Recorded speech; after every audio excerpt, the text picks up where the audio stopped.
Siphinde sikwamkele usahleli nathi apha eKids News. Ngoku embukeli make sijonge kwibali elinika ithemba. Ngamanye amaxesha ubomi bunamahla ndenyuka enze ukuba siphelelwe lithemba. Kodwa ke ukuzimisela nokumisa ingqondo kwenza ukuba umuntu akhuthazeke abe nethemba. Wenze kanye loo nto ke uChantel Mhlanga kwisimo ebekuso zange anikezele. Kodwa wafumana inkuthazo yokuba abhale incwadi ethi Things Fall Apart. Sinaye ke apha kuSkype uzosixelela banzi ngohambo lwakhe. Hi Chantel, thank you so much for joining us. Hello, thank you for having me. So Chantel, you had a stroke at the age of 15. Tell us briefly how that affected you. Yes, I had a stroke at the age of 15.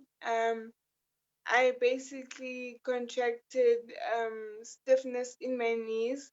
I'm not able to walk as other people walk. I have to walk with a sort of limp. I was also in a coma for 3 months. What are some of the things that you had to learn to do again, and what did it take you to conquer all the hardships?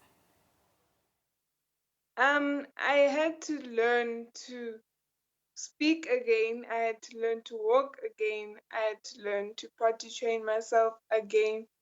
A lot of things had to do with my work here at home. I had to be around my family a lot. My family was a big support for me. My father always told me that even though I may be different now, he'll still love me. And I have gained tools that I can use throughout my whole life. My siblings have held my hand through my entire journey, and they are a big part of my motivation. My school friends have gone through my life and my journey with me. They have told me that there is diversity on a high level, and even though we are different physically, we are the same.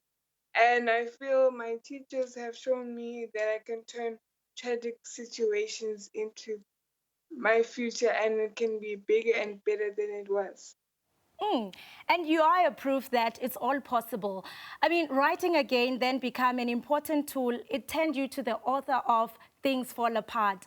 Tell us about your book. What is it all about? Yes, my book is basically about my life's journey from the point where I had a stroke to now. I learned lessons from when I was in hospital, and it's basically sharing my lessons with the rest of the world without me going physically to travel around the world to tell my story. In my book, it's basically a way to comfort other people and let them know that they can go through struggles, but they'll always be okay. And whether they think they're different or not, they can still go through life being the best person that they can be.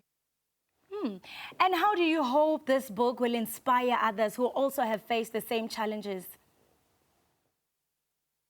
I hope this book inspires other children to know that you can turn your disability into an ability. You can strive for things that other people can't do. You can prove to other people that nothing can stand in your way. I personally say that I have survived a stroke, so that's my personal superpower. It can empower other people and let them know that they aren't alone in tragic situations. And I mean, you are at a special school that accommodates learners who are differently abled. Why do you think it's important for all the schools to have facilities for different abled children? I think it's very important that all schools have facilities for differently abled kids. I feel I am not handicapped mentally, so whichever school I choose to go to, I can go to any school. But because there's no facilities, I cannot choose the school that I would like to go to.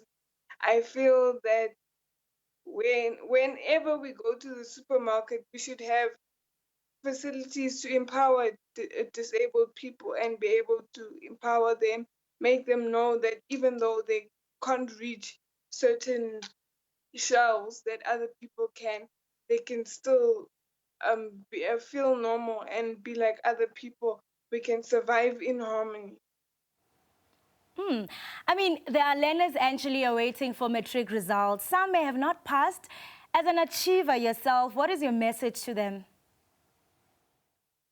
My message to the matriculants is that whether you achieve what you wanted to achieve or whether you failed at what you wanted to achieve, it doesn't matter. What matters is what you do with yourself afterwards, is how you pick yourself up afterwards.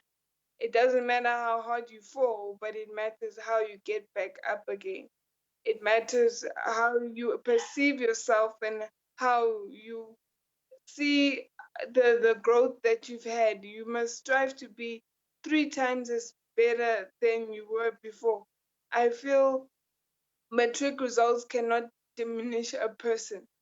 It just shows your strength if you know how to get back up. And your book, Things Fall Apart, is still with publishers. How can we reach you? You can contact me on my phone number. If you would like to know any details about the book or when it's coming out, I will be happy to answer any questions. You are indeed a proof of Yilo Ntombo Ulwile. We are so proud of you. I hope our viewers have learned so much from this interview. Thank you so much, Chantel. Thank you for having me. Hayi ke babukeli bam, masithi qho evenkileni siyabuya, wena ungayi ndawo.